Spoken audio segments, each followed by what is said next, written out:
Mark, it's Trace. Just got your stuff up here. Look, I'm getting through everything, so it's looking good. Here's your week. So essentially, here you sit.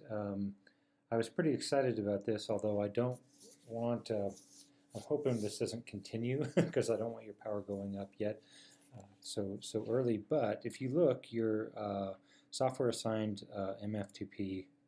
Um, Started out the week at 310, and then based on what the software believes your FTP is, it's increased 3 watts. So that's a pretty cool thing.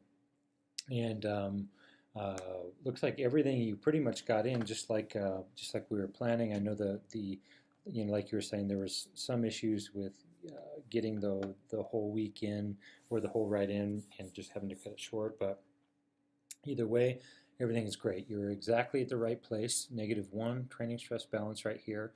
Your ramp rate is just perfect. So you're adding fitness very slowly and carefully is exactly what we want. And so yeah, everything's really going right now. It's got your MFTP at 316.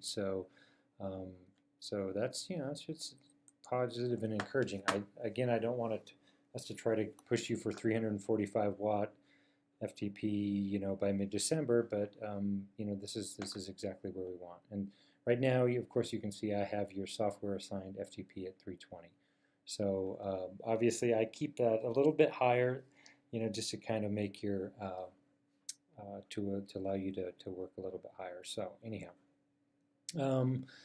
Let's take a look at your stuff. So if we go here, we can see that I've got your week in here, and you can see for most of the week you stayed above 0 in your training stress balance, which is great. And then we have always the little midweek work that we want, the sub LTs, which are just perfect for this time of year. And then the recovery, and then some good work on the weekends and all that, and then a little bit lighter on Monday and whatnot. So that's good. And again, here you can see how all of that's looking. If we look at the last 30 days, you can see here that your training stress score for the week was 248, which is exactly right. Anywhere between basically 200 and 300 is right where we want it. So you can see that over the last 3 weeks, you've been 279, 214, 248. So, pretty much since you've, this area here, when you were, finishing your off season or whatever, or I guess you're off the bike, it's still off season, but the off the bike time to let your body rest and recover, you've been having a nice gentle upslope uptick here with your acute training load. So if I were to draw a line through that, it would kind of, you obviously have some peaks here as you worked harder on Sunday than whatnot. But so this is good. This is really good.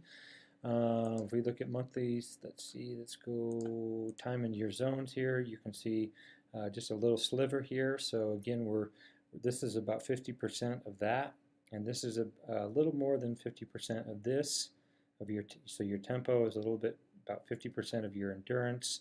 Your threshold is about 50% of your tempo, VO2 max, etc. So we're keeping that ratio pretty darn close here. So that's exactly what we want to. We don't want to see, for example, your tempo to be near as high as endurance. I like in the off season, I like this to go from a 50% ratio here. So that's good.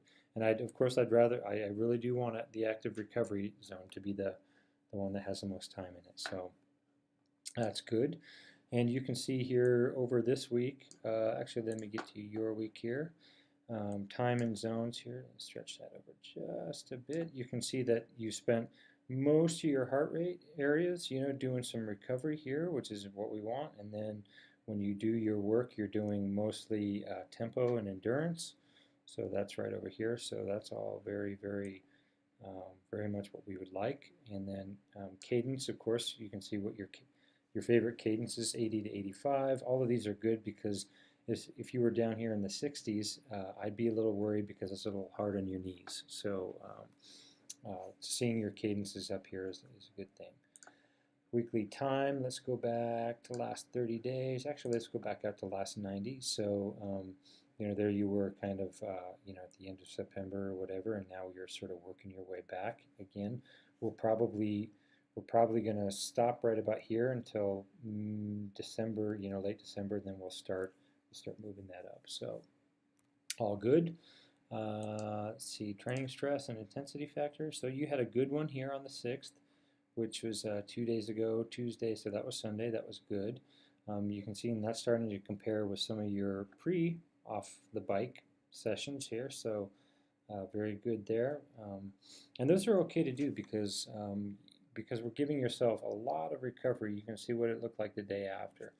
A lot of recovery afterwards, so that's pretty important.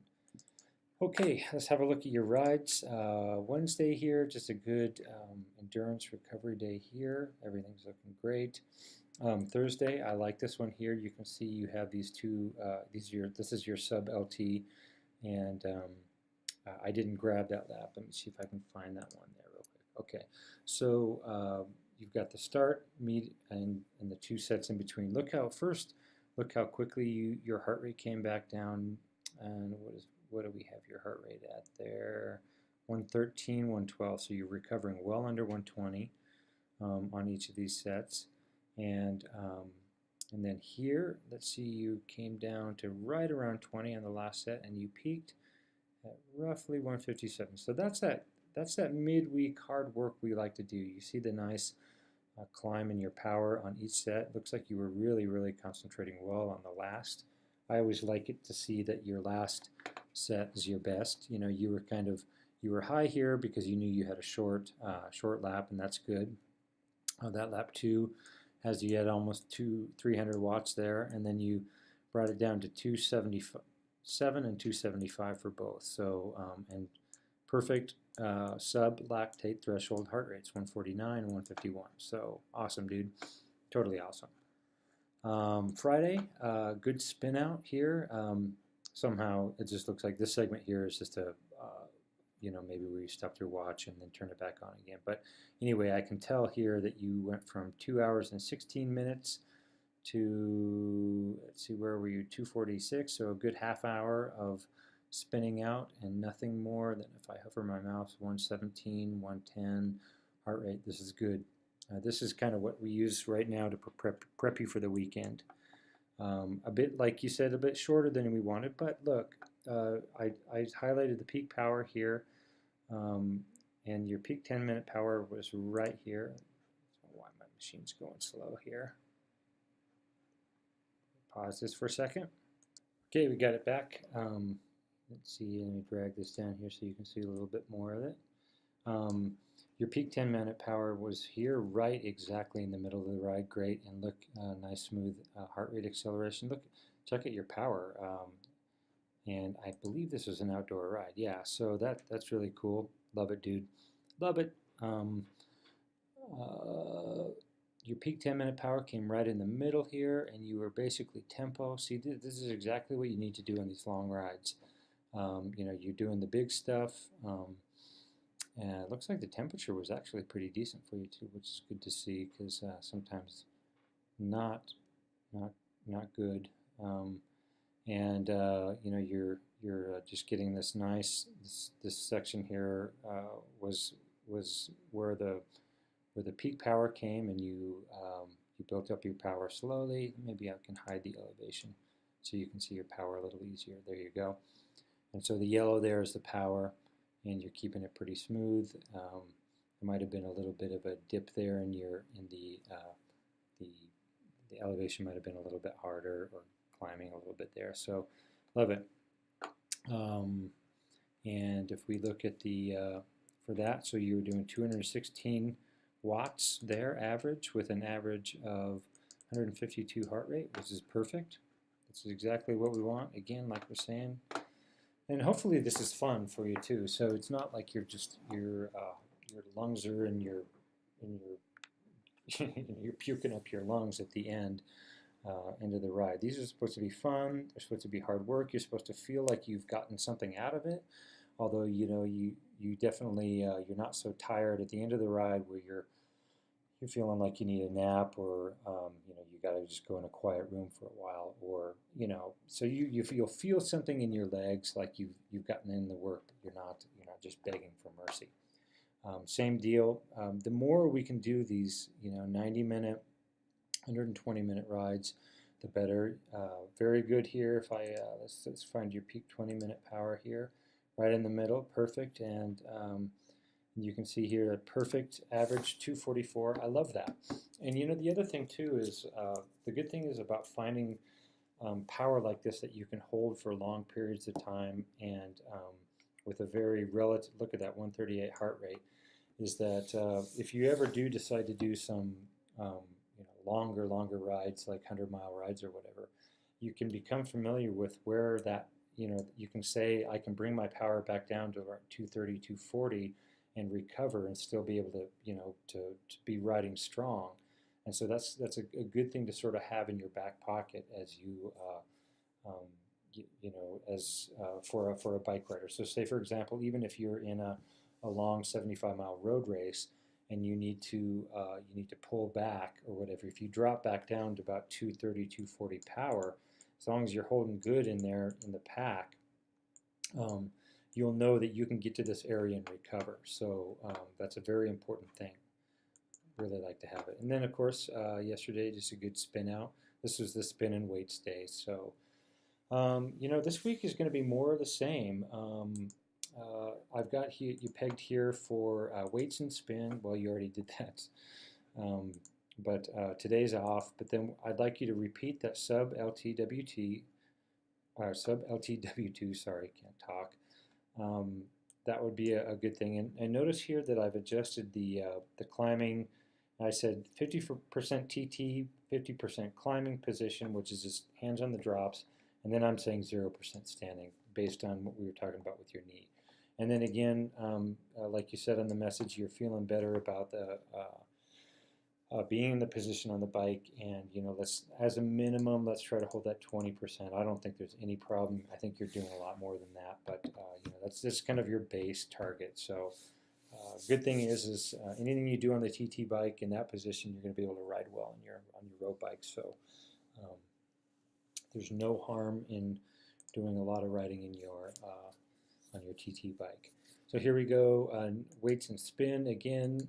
Saturday I said anything long and slow, just like we did last Saturday. Try to make it between 90 and 120 minutes. If we can do 2 days in a row of that, your training stress balance will probably be more up to like the 275, pushing 300, but if it is 300, we'll back you down for next week.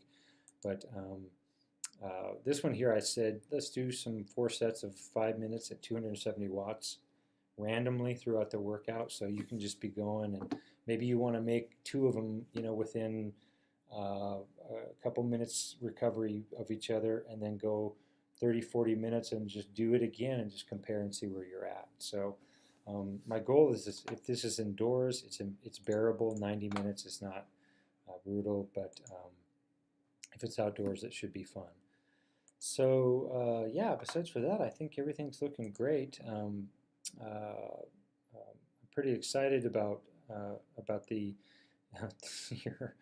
your MFTP going up again. I don't want to get us in a situation like we were last year, where we're hammering 350 watts in December. But so we're really going to concentrate on holding you back. The good thing is, I think as your body is bouncing back, it's chomping at the bit to pump in these extra watts. And what we've got to do is we've just got to be very careful with your training, and we'll time it correctly. So the beauty of it is you're only going to get better, and you're really only going to be adding. You're just going to be adding to your base. So this is great. I'm loving it, and I guess that's about what we have for you. So hopefully the training schedule works. I think the Monday, Friday, and the weights is a good thing. And as far as the rest of it goes, I think everything's good. I hope you have a good week, buddy, and we will talk to you later. Love you, man. Bye-bye.